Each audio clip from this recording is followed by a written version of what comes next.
한때는 번듯한 20억짜리 강남 아파트에서 가족의 존경을 받던 가장이었습니다. 하지만 지금 그는 허탈한 표정으로 휴대폰 속 파랗게 질린 주식 계좌만 바라봅니다. 가족과의 대화는 끊겼고 집안에는 냉기만 흐릅니다. 도대체 무엇이 그를 이렇게 만들었을까요? 이것은 단순히 운이 나빴던 한 사람의 이야기가 아닙니다. 오늘 우리는 인생 역전을 꿈꾸며 가장 소중한 자산을 건 한 남자의 이야기를 통해 은퇴를 앞둔 우리 모두가 빠질 수 있는 치명적인 함정에 대해 이야기해 보고자 합니다. 대기업에서 30년 가까이 성실하게 일한 50대 후반의 김태석 부장. 그에게는 평생 모아 마련한 강남의 20억 원짜리 아파트 한 채가 전 재산이자 자부심이었습니다. 2021년 그의 마음속에 불안의 씨앗이 싹트기 시작했습니다.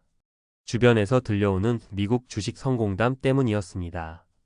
특히 테슬라, 엔비디아 같은 기술주나 TQQQ 같은 레버리지 상품으로 벼락부자가 된 후배들 이야기에 그는 소외감과 조바심을 느꼈습니다. 처음엔 그도 반신반의했습니다. TQQQ? 그게 뭔데? 퇴직을 앞둔 그에게 주식, 특히 변동성 큰 미국 기술주는 낯설고 위험한 세계일 뿐이었습니다. 하지만 밤마다 잠 못 이루게 하는 나만 뒤처지고 있다 는 불안감은 그를 컴퓨터 앞으로 이끌었습니다. 그는 검색을 시작했습니다. 유튜브 영상들을 밤새도록 봤습니다. 화면 속 젊은 전문가들은 확신에 찬 목소리로 기술이 세상을 어떻게 바꿀 것인지, 왜 지금이 인생을 바꿀 기회인지를 역설했습니다. 그는 서학개미들이 모인 온라인 카페에 가입했고 그곳은 그야말로 뜨거운 용광로였습니다. 모두가 장밋빛 미래를 이야기했고 하락은 줍줍줍 죽고 또 죽는 절호의 기회라고 외쳤습니다. 김 부장의 막연한 불안감은 점차 나도 할 수 있다는 확신으로 바뀌어 갔습니다. 그는 아내 몰래 비상금 3천만 원을 넣어봤습니다. 심장이 터질 듯 했지만 결과는 놀라웠습니다.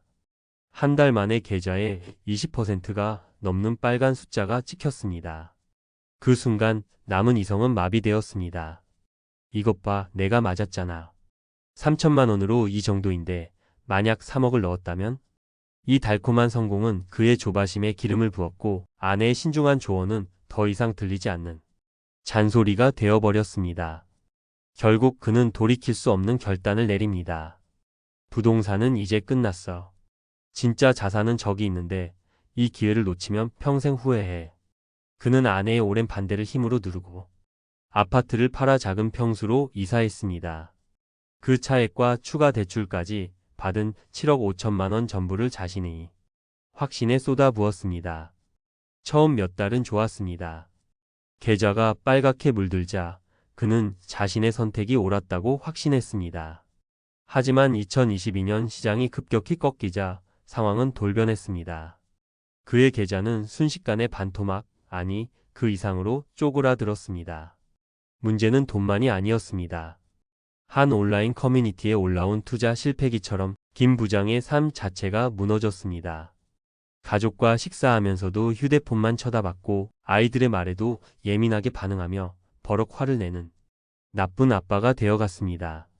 물타기 하면 반등할 거야 라는 희망으로 버텼지만 계좌는 회복될 기미가 보이지 않았습니다.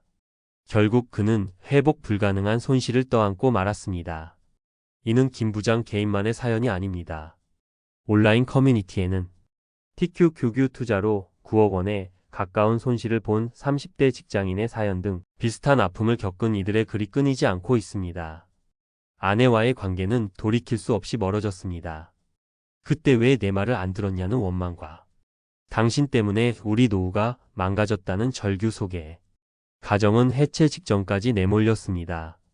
자, 지금까지 우리는 한 가장의 안타까운 실수를 살펴봤습니다.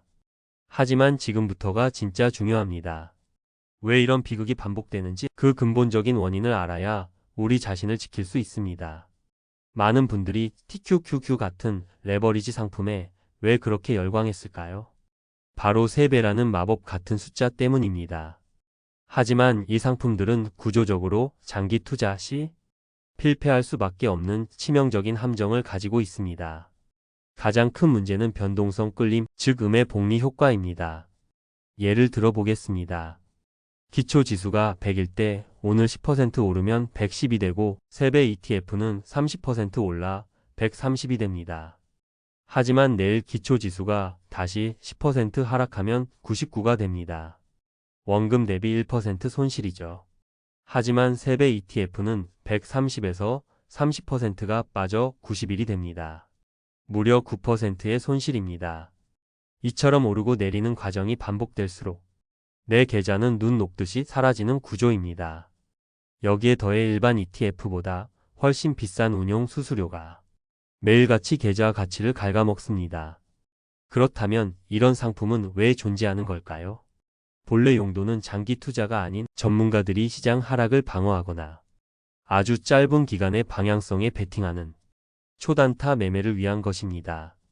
우리 같은 평범한 투자자가 은퇴 자금으로 장기 투자할 상품이 절대 아니라는 뜻입니다. 여기 또 다른 투자자가 있습니다. 온라인 커뮤니티에 올라온 그의 고백은 충격적입니다. 그는 20대에 자신의 돈은 물론 어머니의 돈 3천만 원까지 총 6천만 원을 주식으로 모두 잃고 극단적인 선택까지 시도했습니다. 그는 처절한 실패 끝에 중요한 깨달음을 얻었습니다. 부자가 되어야지 라는 생각 자체가 돈의 노예가 되는 길이며 주식 투자는 하이 리스크, 로우 리턴이라는 사실을 말입니다.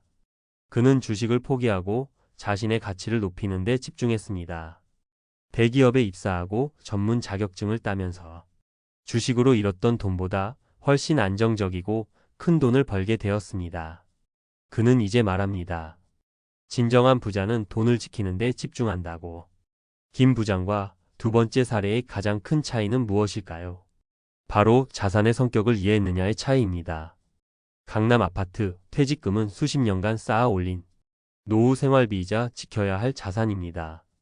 이런 돈을 단기간에 고수익을 노리는 위험 자산에 몰빵하는 것은 우리 집의 기둥을 빼서 도박판에 거는 것과 같습니다.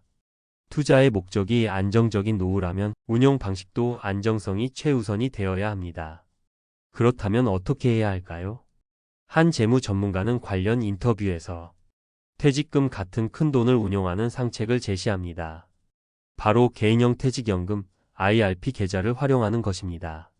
IRP 계좌에 돈을 넣어두면 연간 최대 900만 원까지 세액 공제 혜택을 받을 수 있고 운용 수익에 대한 세금도 당장 내지 않고 나중에 연금으로 받을 때 저율 과세되는 과세 이연 효과가 있습니다.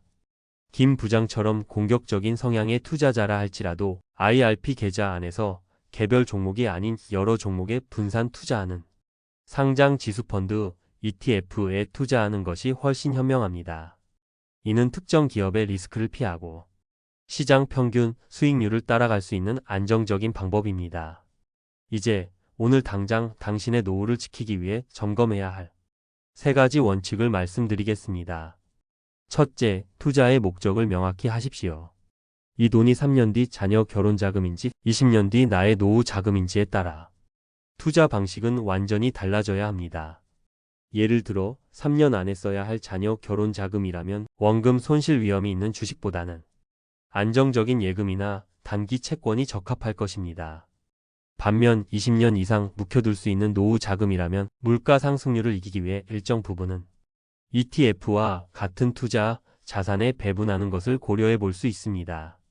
목적이 분명해야 길을 잃지 않습니다. 둘째, 감당 가능한 리스크의 선을 구체적인 숫자로 정하십시오. 막연히 괜찮겠지가 아니라 철저한 기준이 필요합니다. 전문가들은 흔히 5% 룰을 이야기합니다. 내 전체 자산의 5%를 넘지 않는 금액만 위험 자산에 투자하라는 것입니다. 10억 자산가라면 5천만 원이 그 한도인 셈입니다. 또한 돈에 꼬리표를 붙여야 합니다. 노후 생활비, 주택 자금 등 반드시 지켜야 할 돈과 없어져도 괜찮은 여유 자금을 명확히 구분하고 투자는 오직 이 여유 자금의 일부로만 하는 것이 철칙입니다. 마지막으로 스스로에게 질문해 보십시오. 내가 얼마를 잃으면 밤에 잠을 설치고 본업에 집중하지 못하게 될까? 그 금액이 당신의 진짜 리스크 한도입니다. 셋째, 옆집 철수는 잊으십시오. 남의 성공에 조급해하지 않는 인내와 끈기가 필요합니다. 요즘 증권사나 자산관리 앱에서는 친절하게도 내 수익률을 다른 사람들과 비교해서 순위까지 보여줍니다. 하지만 이 순위표야말로 우리를 조급하게 만드는 가장 큰 적입니다. 이 순위를 무시하고 나만의 속도와 원칙을 지키는 것이 결국 승리하는 길입니다. 수십 년을 내다보는 장기적인 안목으로 시장 평균 수익률을 목표로 하는 것이 평범한 개인 투자자가 승리할 확률이 가장 높은 길입니다. 한방에 대한 유혹은 달콤하지만 그 끝은 오늘 본 사례들처럼 쓰디쓸 수 있습니다. 투자는 도박이 아니라 나의 소중한 미래를 지키기 위한 관리의 영역입니다. 빠르게 부자가 되는 길은 환상일 수 있지만 차근차근 안정적인 노후를 만들어가는 길은 분명히 존재합니다. 자극적인 성공 신화가 아닌 검증된 원칙과 제도를 믿고 꾸준히 준비해 나가는 지혜가 그 어느 때보다 필요한 시점입니다. 여러분의 가정이 투기판이 아닌 평안한 안식처가 되기를 진심으로 바랍니다. 오늘 내용이 당신의 소중한 노후를 준비하는데 조금이나마 도움이 되셨다면 좋겠습니다. 비슷한 고민을 하고 계시거나 나누고 싶은 여러분의 경험이 있다면 댓글로 자유롭게 남겨주세요.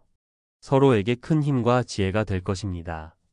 구독과 좋아요를 눌러주시면 앞으로도 여러분의 든든한 동반자가 되어줄 유익한 정보로 찾아뵙겠습니다. 감사합니다.